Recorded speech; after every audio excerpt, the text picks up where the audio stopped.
Mga kapuso, naghiwat sa public hearing angon sa minimum wage adjustment ang Regional Tripartite Wages and Productivity Board 6.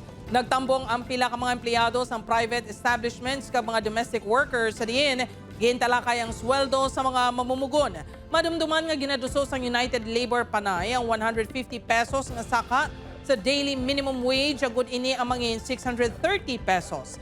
Ginpahayag man sang NEDA ka PSA nga nagnubo ang purchasing power sang sweldo sang minimum wage earners. Kunano ang mabakal sang 100 pesos sa 2018 subong nga 2024, yara na ini sa 130 pesos. Maghiwat man ang RTWPB sang public hearing sa Negros Occidental agod mapamatian ang hingyo sa mga mamumugon.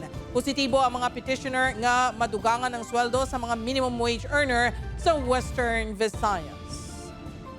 Negros, mahulat na lang kita para sa desisyon para kung pila ang wage increase. No? Considering na we expected nga by the end of this year may magwa na nga desisyon regarding sa wage increase.